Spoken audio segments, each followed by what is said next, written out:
Vamos lá, pessoal. Quantos querem ouvir a palavra de Deus? Hoje eu vou direto para a palavra. Depois você vai ter a oportunidade de ofertar. Glória a Deus. Aleluia. Pai, nós amamos a Tua palavra. Amamos tudo que ela tem feito por nós. Obrigado, Jesus. Obrigado porque aonde nós olhamos aqui, nós vemos o poder da palavra. Muito obrigado, Jesus. A Tua palavra, ela realmente pode fazer do nada grandes coisas. Eu sou um exemplo disso. Essas pessoas aqui, muitas delas são exemplos disso também. Nós estamos animados, com expectativa para ouvir a Sua palavra, porque nós sabemos que quando a Sua palavra é proferida, quando o Senhor fala, o Senhor cria, o Senhor transforma realidades, o Senhor constrói realidades, o Senhor destrói o que tem que ser destruído. Nós pedimos que a Tua palavra venha regada pelo poder do Espírito e que sinais e maravilhas nos acompanhem enquanto ouvimos o Evangelho e cremos. Ah, Senhor, se nós crêssemos um pouco mais. Ah, Jesus. A mesma palavra que os discípulos ouviram, as mesmas palavras que a igreja de Atos dos Apóstolos ouviu. O mesmo Espírito que esses homens carregavam é o Espírito e a palavra que está no nosso meio. Mas esses homens ousaram crer sem mais. Eles ousaram se lançar com um grande amém para o Senhor. Mesmo diante de tantas circunstâncias, dizendo que eles não eram capazes, de que eles não tinham as ferramentas certas. As mesmas circunstâncias e ofensas que o diabo e que as circunstâncias querem dizer ao nosso respeito. Mas eles decidiram crer. Eles decidiram dar ao Senhor um grande amém. E o Senhor sacudiu a terra através desses homens, porque o mesmo poder que ressuscitou Jesus dentre os mortos estava operando na vida deles. Aleluia! E esse poder está aqui hoje. Ah, Senhor, desperta um tempo, nos ativa, nos desperta para o sobrenatural, nos desperta para uma vida de milagres, Senhor. Nos desperta para uma expectativa enquanto a Tua palavra está sendo pregada. Será que hoje alguém vai levantar da cadeira de roda e vai gritar: eu fui curado? Será que alguém vai cair da cadeira sendo liberto de demônios, como foi terça-feira? Aleluia! Será que alguém vai gritar: eu não enxergava e agora estou vendo? Será que alguém vai gritar cheio do Espírito Santo: que poder é esse que me incendeia? Tem que haver em nós de novo uma expectativa, Senhor, ao estarmos diante da Sua palavra, do Teu Espírito. Não nos deixe fazer comum o extraordinário, Senhor. Aleluia. Que o de repente do Senhor ainda seja bem-vindo no nosso meio. Jesus. Nós te amamos, Senhor. Nós te amamos, Senhor. Nós te amamos, Senhor. Ei, como nós te amamos, Senhor. Como nós precisamos do Senhor. Livra-nos de tentar ser uma igreja sem o Teu Espírito, porque isso é só um ajuntamento de homens e que nada pode fazer a não ser prover entretenimento para as pessoas no domingo à noite. Livra-nos disso, Senhor. Espírito Santo, não nos deixa que nos percamos no processo. Ah, Senhor, de vez em quando, se não sempre, venha que a Tua glória nos ofenda, Senhor. Faça coisas que nós não podemos explicar com toda a nossa intelectualidade. Faça coisas, Senhor, que nós não tenhamos outra escolha senão dizer: Deus está no nosso meio. É isso. Aleluia. Nos ofenda com o Teu Espírito, Senhor. Nos ofenda. Assuma o púlpito. Tire os pregadores do púlpito, porque eles não conseguem ficar de pé na Sua presença. Interrompe a adoração e canta um cântico do Teu coração, Jesus. Ah, Senhor, que a Sua casa, como temos orado há anos, seja chamado como casa de oração, casa de milagres. Aleluia.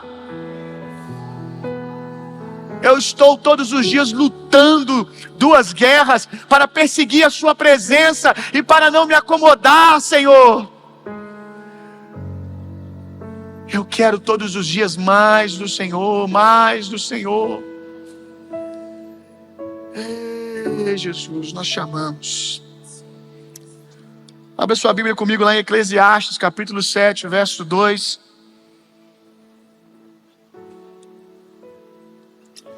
Acho que eu vou ser breve. Eclesiastes, capítulo 7, verso 2.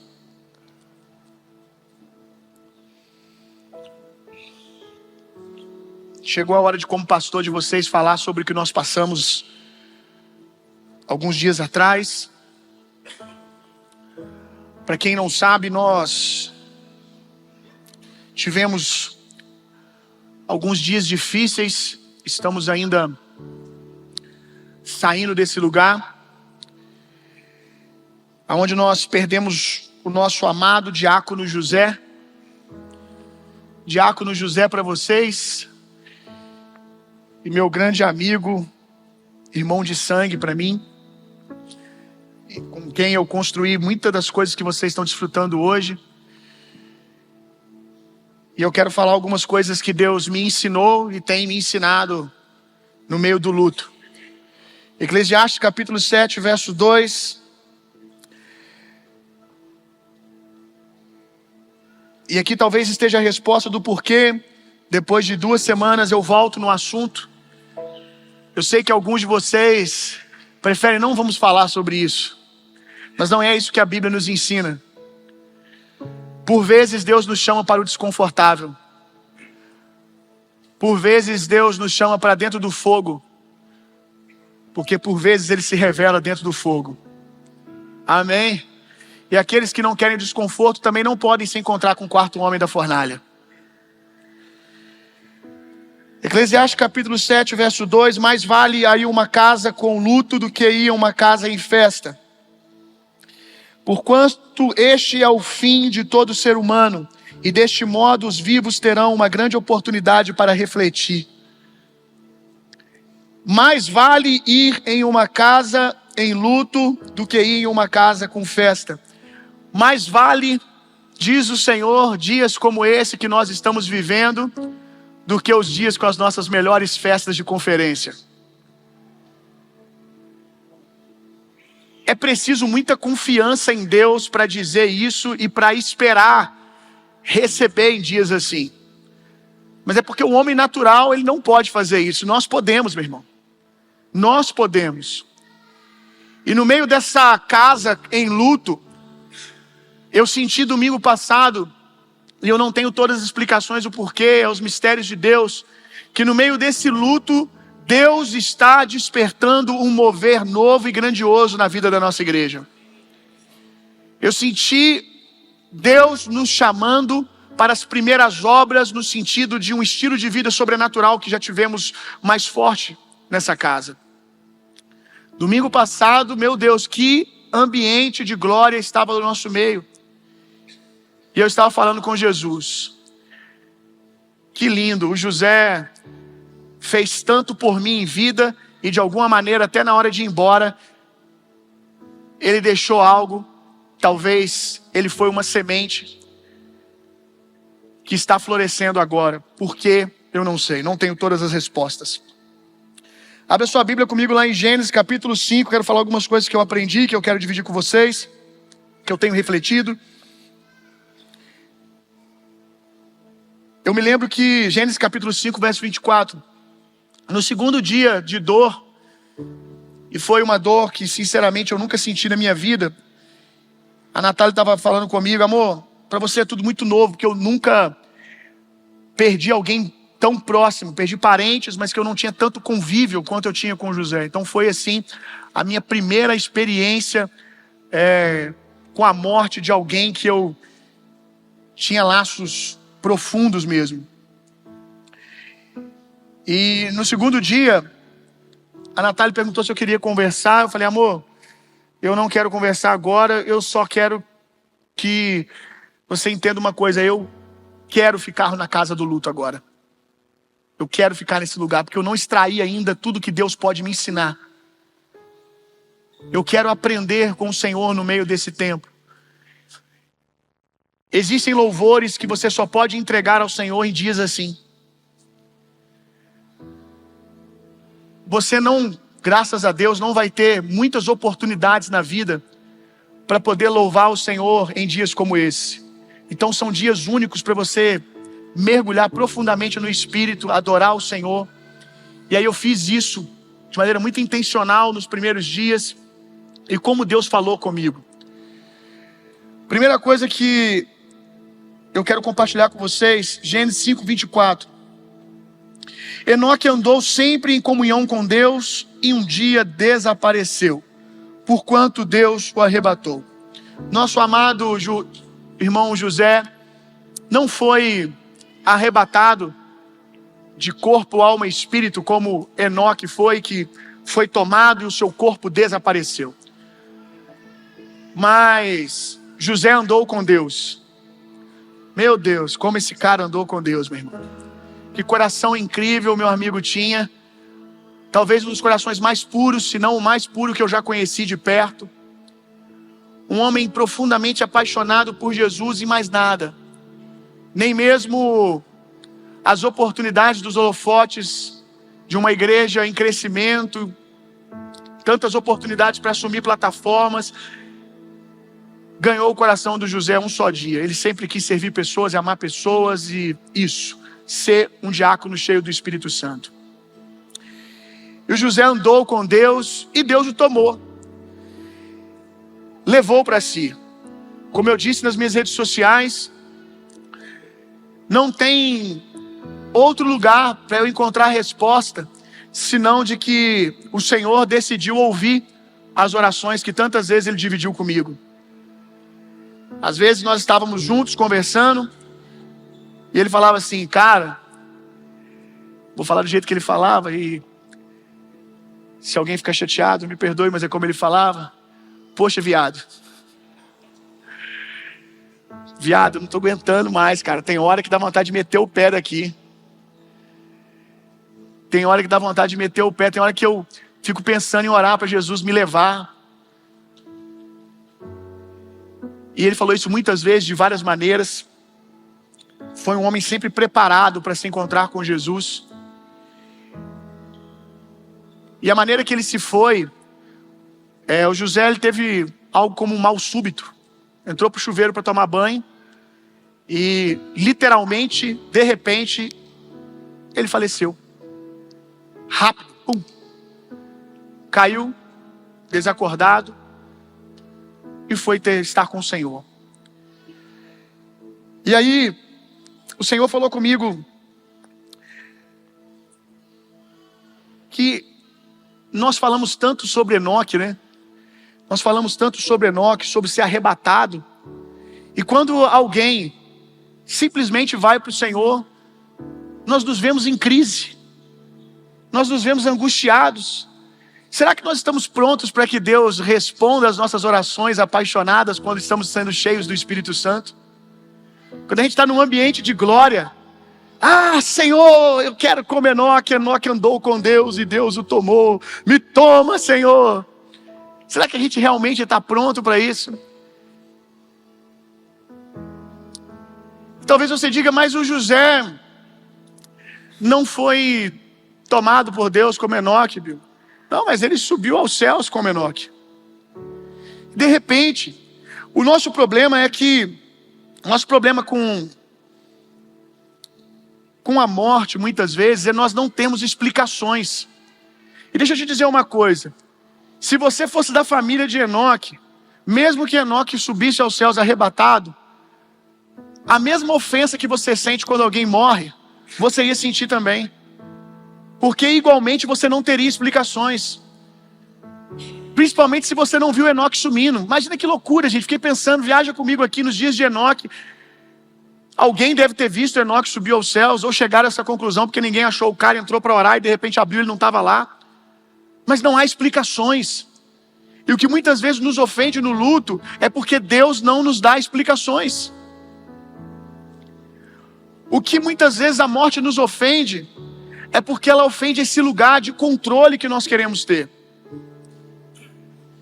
E como eu disse, nos dias de Enoque, com certeza a família de Enoque, ou você se fosse da família de Enoque, iria ficar igualmente no luto. O luto existe por duas coisas. A primeira é inevitável e é saudável, é saudade. E o segundo tipo de luto é esse lugar que nós ficamos de ofensa por termos sido interrompidos nos nossos planos. E Enoque passou pelas duas coisas, a família de Enoque passou pelas duas coisas. Sentiram saudade, porque Enoque foi tomado aos céus. E segundo, não sabiam explicar. Nós sabemos porque está escrito. Nós temos explicação, mas eles não tinham. A gente começou o ano no acampamento de carnaval.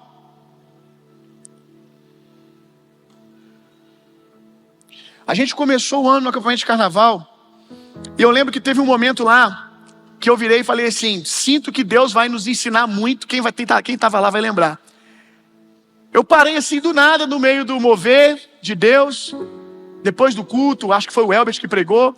Eu falei assim, eu estava sentado, eu pedi o microfone e falei: estou sentindo no meu espírito muito forte que Deus, a partir desse ano, vai começar a nos ensinar sobre ressurreição. Quem lembra disso que estava no acampamento, gente? Que Deus vai começar a nos ensinar de maneira muito profunda a respeito de ressurreição. Eu acho que a primeira coisa que nós precisamos aprender sobre ressurreição é que ela existe, irmão. Lembrar que ela é real. O apóstolo ele vai dizer que se nós não cremos na ressurreição dos mortos, se nós não temos na ressurreição dos mortos a nossa esperança, nós somos os mais miseráveis dos homens. Não importa se você tenha recebido tantas coisas do Evangelho, se você ainda não tem expectativa na ressurreição dos mortos, se isso não é uma esperança para você, se isso não é uma reserva de alegria para você, de consolo para você, a Bíblia diz que você é o mais miserável dos homens. Porque uma das coisas grandiosas e das mais grandiosas da obra de Jesus não é apenas que Ele livrou você do pecado, mas Ele nos livrou do jugo da morte.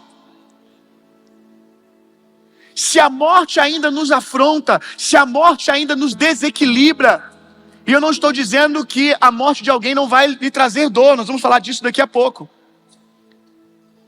Se a morte não te tira, se a morte te tira do eixo, se a morte te desequilibra, se a morte paralisa você, isso é uma grande ofensa ao Evangelho. E revela uma grande incompreensão da obra de Jesus. Jesus não livrou você apenas dessa vida. Jesus livrou você dos males da eternidade sem Deus. Jesus venceu a morte. Jesus venceu a morte. A morte, ela ainda pode nos ensinar algumas coisas. E dentre elas, a morte, ela nos fala de duas coisas. A primeira, estava falando isso com o Uriel outro dia. Também Deus me preparando, porque foi uma semana antes que a gente começou com esse papo. Não vamos ficar repetindo essa conversa não, Uriel. Estava conversando com o Uriel, falando sobre a casa do luto, e que a morte ela nos ensina como eu disse, algumas coisas, e a gente estava destacando duas. Primeiro, ela nos traz, é um negócio bem complexo, porque ela nos fala de um senso de urgência, de que você tem um tempo determinado para fazer as coisas, então você precisa fazer, você precisa se movimentar. Se você quer deixar um legado, você precisa trabalhar pelo menos os fundamentos para que alguém possa construir sobre isso. Mas é uma ambiguidade, porque do outro lado, ela também não deixa que você, que está correndo atrás de construir algo, se ensoberbeça. Porque por mais que você construa, você vai morrer. Por mais incrível que sejam as coisas que você vai fazer, se elas dependem só de você, elas vão morrer junto com você. Então, a morte nos convida à vida, a viver de maneira abundante, de aproveitar, de morrer vazio, como eu já ensinei aqui. No meu túmulo eu quero que esteja escrito alguma coisa lá como: aqui jaz um homem que morreu vazio. Que todas as sementes que estavam dentro dele foram jogadas para a terra. Tudo que ele tinha para compartilhar com as pessoas, ele compartilhou. Tudo que ele tinha para dar, não tem projeto ali. Se tem um lugar, gente, se tem um lugar cheio de projetos, é o cemitério. Amanhã eu faço. Amanhã eu tenho filho. Amanhã eu faço aquilo.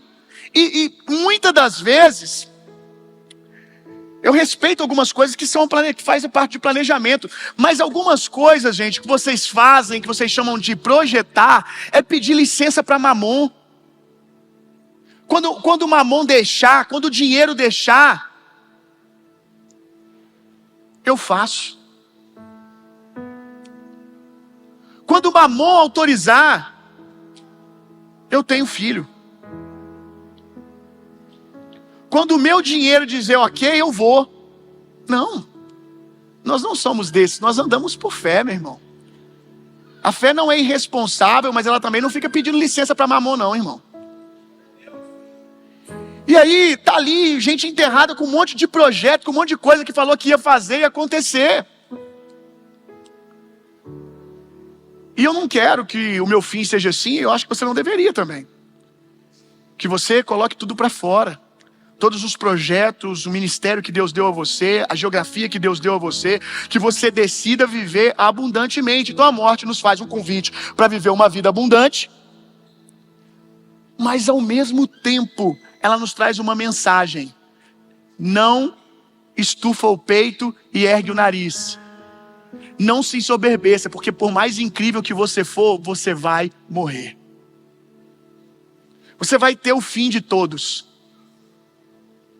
E se aquilo que você está construindo não convida a Deus, vai morrer junto com você. Porque quem vai permanecer aqui para regar as sementes que você plantou é o Espírito Santo, meu irmão. Então, se você faz algo sem o Espírito, sem Deus, você vai morrer e você vai ser rapidamente esquecido. Então, vamos lá, vamos continuar.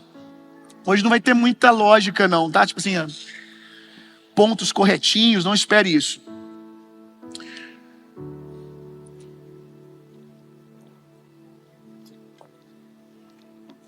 É uma grande mentira que a gente precisa de explicações, e agora falando de qualquer tipo de luto, tá? Porque luto não se resume à morte física de alguém.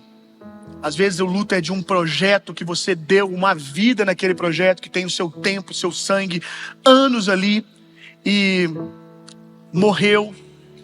Claro que respeitando as devidas proporções, porque também não faz sentido você chorar por coisas como se fossem pessoas. Amém?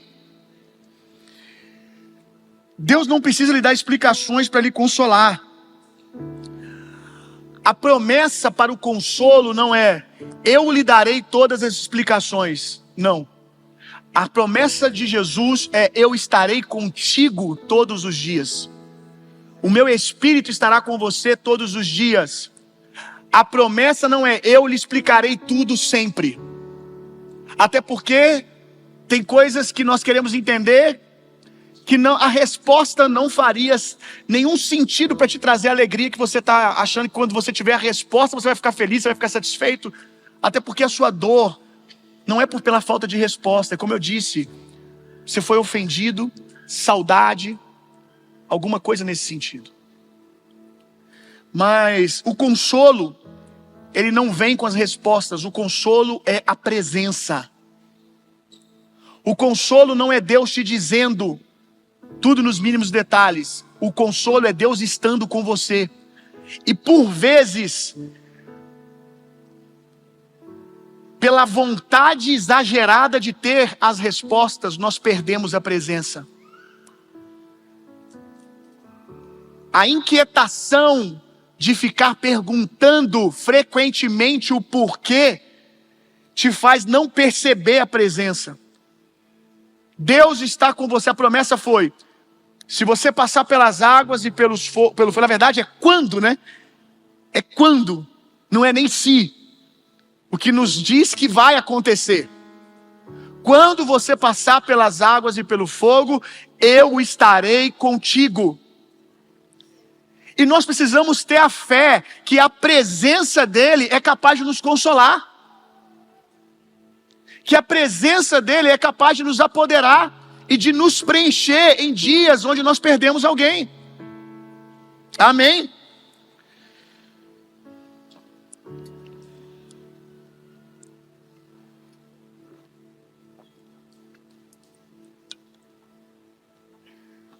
Quando nós passamos pelo luto, uma das coisas que o luto, não o luto, mas que a morte,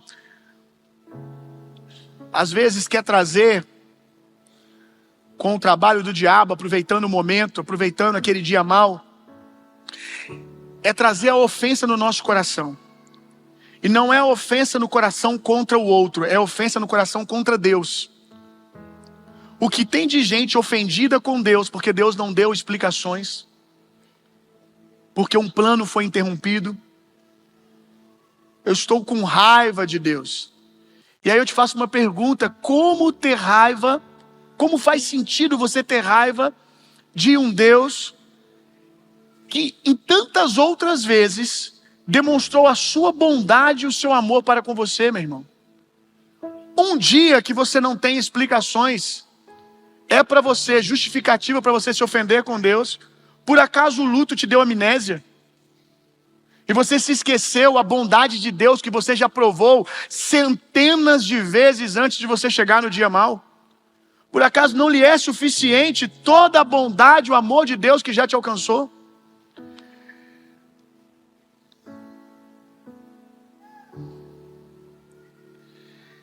Eu estava aqui na adoração e eu até escrevi aqui, que no meu caso particularmente não faz ainda mais sentido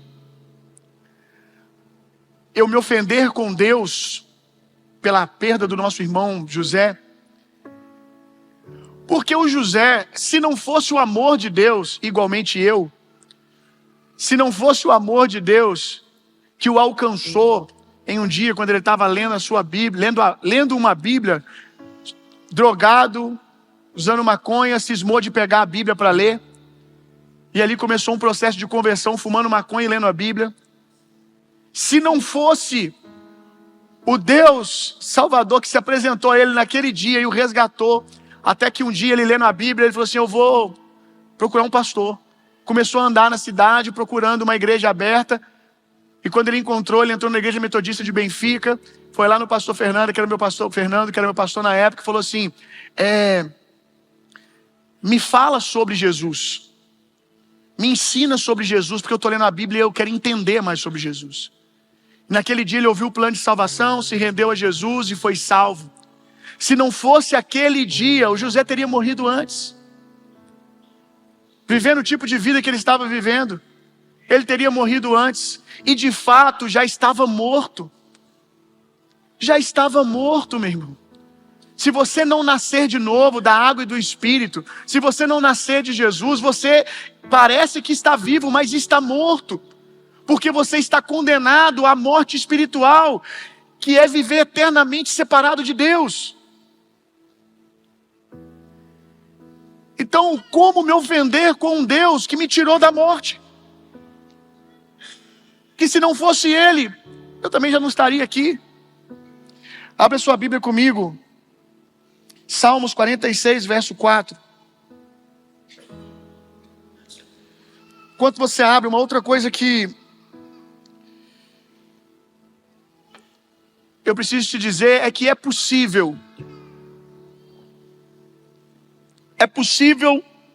sentir a dor da perda, chorar pela dor da perda e ainda assim adorar a Deus e não amaldiçoá-lo.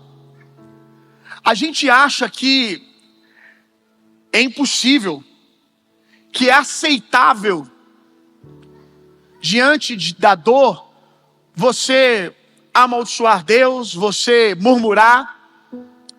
E se você passou por isso e assim o fez, eu não quero trazer peso sobre você. Receba a graça de Deus e aprenda agora. Você não precisa sempre que topar o dedo numa quina, xingar. Por que você está dizendo isso, Bill? Porque é igual, as pessoas acham que, do mesmo jeito que é impossível, como se fosse impossível você pegar o dedo aqui e acertar na quininha, automaticamente você tem que xingar, você tem que gritar, você tem que maldizer, você tem que dizer, e soltar um palavrão. Não, tem um monte de gente que bate o dedo na quininha e dá um glória a Deus, ou fica calado. Uma coisa não está ligada à outra. Pode parecer impossível, você pode bater o dedo na quina e não gritar, amaldiçoando a sua vida. Você não é obrigado a murmurar. Assim como uma coisa nesse caso não está ligada à outra, a dor não é ela que libera a murmuração, ou que faz você murmurar. A dor da perda, a dor do luto, também não está ligada com a murmuração. É possível você sentir a dor da perda e no meio da dor, ao invés de você liberar murmuração, você liberar louvor e adoração ao Senhor. É possível você gritar de dor e só sai duas coisas: choro e Deus é bom. Eu confio no Senhor. Obrigado, Jesus. É possível. Vamos lá, Salmos 46, verso 4.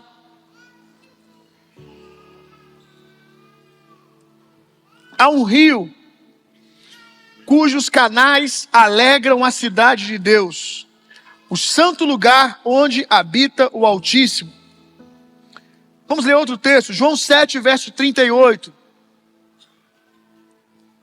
Aquele que crê em mim, como diz as Escrituras, do seu interior fluirão rios de águas vivas. Quem aqui já nasceu de novo? Quem aqui entregou a vida para Jesus? Deixa eu dizer uma coisa para você. Existe um rio desde o dia que você se rendeu a Jesus, correndo para a eternidade, com um fluxo que não para. Ele corre para um destino, ele corre para a eternidade. Tem um rio de vida fluindo de dentro de você.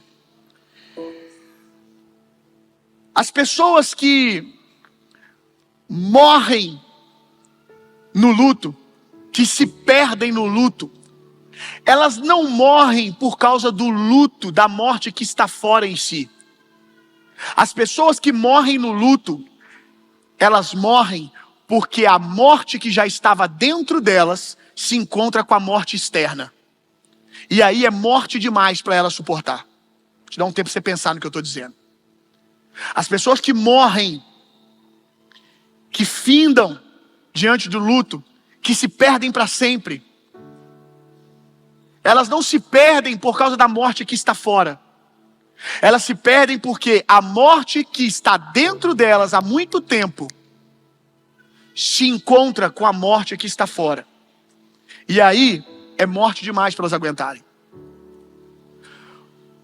Porque quando você tem essa consciência dessa vida abundante, quando você tem consciência desse rio que está dentro de você, irmão, por mais que você até se esforce para ficar parado, quem investiu na vida enquanto ela estava acontecendo, quem investiu na vida antes do luto, quem viveu uma vida de rio abundante, quando o luto chega, ele é como uma pedra jogada no fluxo do rio. É uma pedra grande até, jogada no fluxo do rio. Te deixa confuso. Esse aqui é o ponto alto, meu irmão, do que eu tenho para dizer para vocês. Te deixa confuso, te deixa atordoado, porque é algo inesperado. Mas o rio sempre acha o seu caminho, e o seu caminho é para frente, o seu caminho é para a eternidade, o seu caminho é continuar num fluxo constante de vida abundante. A pedra está ali, das duas uma, meu irmão. Ou o rio vai vir por baixo, ou ele vai vir pelo lado, mas a pedra ela vai ter que se mover. Ou o rio vai criar um outro caminho na lateral, mas ele não tem poder para paralisar o fluxo do rio. O rio vai continuar. quando você investe na vida. Por isso, enquanto o mar está bom, enquanto o vento está favorável, veleje, meu irmão. Aproveite, semeie na vida de pessoas, cuida de gente, celebra a vida das pessoas que estão ao seu redor. Viva, irmão, viva para o outro, porque aí você tem um depósito de vida que está além de você. Tem uma vida que é sua, que foi depositada no outro, que quando você precisa, ele te devolve. Vida que é depositada nas pessoas, que é depositada no ministério. Quando você está vivendo uma vida abundante, você sente, irmão. Um baque que quem já passou aqui sabe do que eu estou falando. Você fica atordoado mesmo. É uma baita de uma rocha no meio do seu rio. Mas você, como eu disse, às vezes até quer ficar mais tempo ali. Eu vou falar da minha experiência. Você até quer, porque em algum lugar a gente acredita na mentira, que quanto mais nós nos distanciarmos da dor, da perda, nós nos distanciamos da pessoa. Nós temos em algum lugar a ideia de que se você continuar vivendo, você está deixando o outro que ficou ali sepultado. Mas se esse outro for um santo de Deus, meu irmão, ninguém fica ali de fato. Porque a vida é eterna para todo mundo. Ou eternamente com Deus, ou eternamente distanciado de Deus. Mas a vida continua, ela não para. Mas aí se é alguém que é um santo de Deus, irmão, se tem um lugar que ele não está, é ali, é no passado. Ele está para onde você está indo.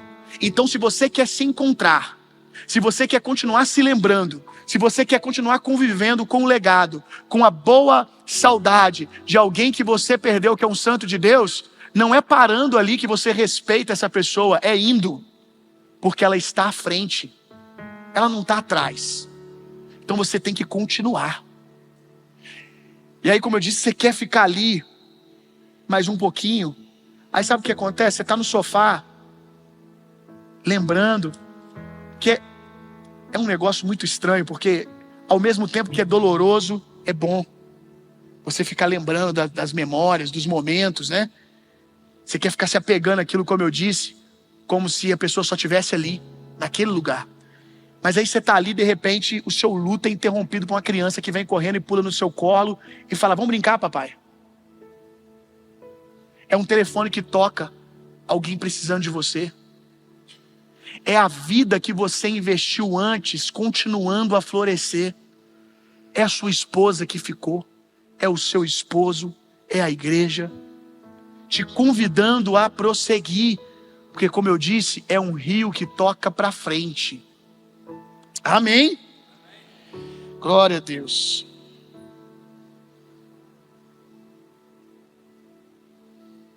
Eu quero compartilhar algo com vocês, uma direção que Deus me deu.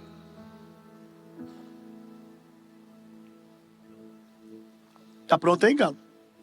Tá pronto aí, então.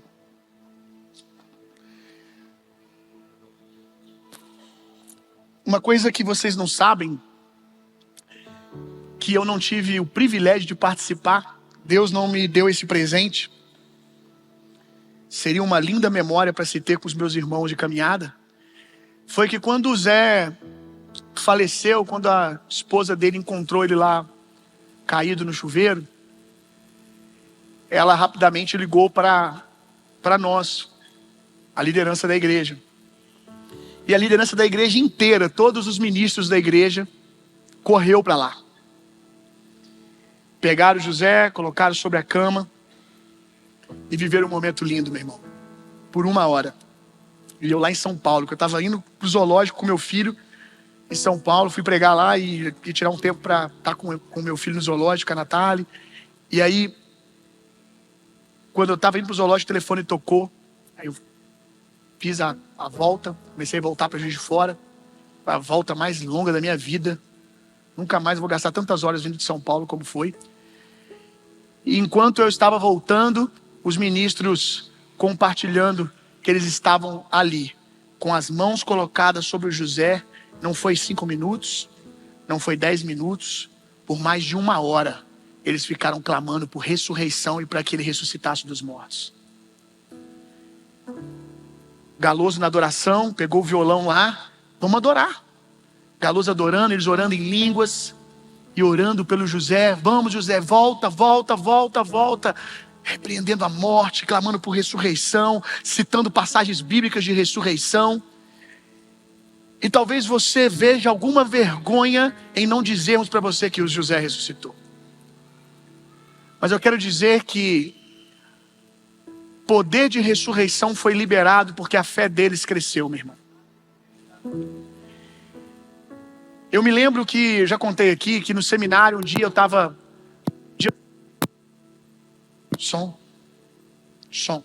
Um dia eu estava no seminário e em alguma aula alguém ensinou sobre ressurreição dos mortos, né? Sobre orar e ver os mortos ressuscitando, leu passagens bíblicas, falou de homens de Deus que viveram isso. E aí terminou a aula, eu virei para um amigo meu e falei, se a gente crê que morto ressuscita, não vai ser orando por vivo que a gente vai ver isso. Então se a gente crê, Janderson, bora para onde morto está. Se você quer orar por doente, vai para o hospital. Se você quer orar por morto, vai no cemitério. Peguei na mão do Janderson e a gente foi para o cemitério, irmão. Lembro que a gente sentou lá, num cantinho lá em Belo Horizonte, no cemitério. E parece que naquele dia, o diabo não deixou nem os outros morrer. Uma demora para aparecer, gente. As capelas tudo vazias. E a gente ficou lá e demorou, viu? Uns 40 minutos, de repente chega um corpo. Aí vai, tinha pouquinha pessoa, umas 15 pessoas no máximo da família. Entraram para dentro da capela, eu cutuquei o Jantes, falei, Jantes, é agora, meu amigo. É agora, meu amigo. É agora que nós vamos exercitar a nossa fé, o que a gente aprendeu. Fui lá, aí cheguei na capela, o caixão estava aqui, eu cheguei, fui encostando, e eu fiquei aqui e o Jantes com o violão do lado. E o Jantes me perguntando que louvor que eu toco. Eu falei, sei lá, ministro de louvor, eu sei, meu irmão. Cada um faz sua parte. Eu estou pensando no que eu vou falar. Uai, tem que fazer o teu também? E aí ele do lado ali, pensando no louvor. E eu falei, como que eu vou começar, cara? Como é que eu chego assim? Ei, eu estou aqui para orar por ressurreição. Num velório que eu não conheço a pessoa. Como que eu faço isso? Aí eu estou ali... De repente, tinha uma mulher da funerária que estava fazendo o ofício fúnebre ali. Pelo jeito, a família não tinha um padre, não tinha um pastor, tinha esses planos. Aí tinha uma mulher falando umas palavras bonitas lá, lendo salmos. Aí ela olhou assim, eu acho que ela já estava desesperada para poder sair daquela enrascada também. Aí ela olhou, vocês aí, que estão com violão, vocês querem dar uma palavra? Eu falei, opa! O que ela pensou? É da família, estão tão à vontade, né? E a família pensou, é da funerária. Que eles não questionaram nada. Deu tudo certo, irmão. Virei pro Jantes, vai garoto. Começamos a falar de Jesus, fizemos um apelo, e pessoas se renderam a Jesus naquele lugar. Enquanto o Janderson estava adorando, eu botei a mão lá, era uma moça, não esqueça aquele rosto, nunca mais. E eu fiquei ali orando por ressurreição. Orei, tinha um paninho por cima assim. E rapaz, aquele paninho mexia, eu falava, ai meu Deus, é agora. Era uma mistura de glória a Deus com meu Deus. No caixão que ela levantar, eu vou cair. E ali eu orando, e de repente o paninho escorregava, que era um feltrozinho. Aí ele dá uma escorregadinha, você dá uma sensação de que ela estava mexendo. Aí eu olhava, nada da mulher mexer. Aí orei, nada. Adoramos ao Senhor, a família agradeceu, pensando com certeza que a gente era da funerária. Que lindas palavras, obrigado pelo que vocês fizeram pela gente. Pessoas se renderam a Jesus ali. E eu fui embora, eu falei, poxa, Jesus, que perca de tempo. E Jesus falou comigo assim, agora que você orou por um morto que você nem conhecia por ressurreição, qual dificuldade você tem para orar por um doente? Se você ora por mortos e chama eles à vida de volta, qual a dificuldade que você tem para ordenar que um câncer vá embora? ressurreição não aconteceu nela, mas ressurreição aconteceu em você. Você está crendo em poder de ressurreição hoje mais do que quando você chegou aqui. E eu disse para os ministros, ressurreição pode não ter acontecido no José depois de vocês orarem 1 hora direto. Mas ressurreição aconteceu em você e através de vocês vai acontecer no corpo chamado igreja. Porque nós nunca mais seremos os mesmos. Amém? Glória a Deus. Como eu disse, antes de Jesus, José já estava morto. E se não fosse Jesus, teria até talvez morrido fisicamente antes, mas teria morrido na vergonha. Mas quando um santo de Deus quando um santo de Deus vai para o Senhor, ele deixa um legado, ele deixa uma história para ser contada. Amém? Se coloque de pé no seu lugar, faça assim com as suas mãos, que o amor de Deus, que a graça de Jesus Cristo, o consolo, o poder e a personalidade do Espírito Santo sejam em vocês e através de vocês hoje e sempre. Vão e tenham uma semana sendo profundamente, intensamente amados por Deus. Vão, transformem o mundo e reinem vida.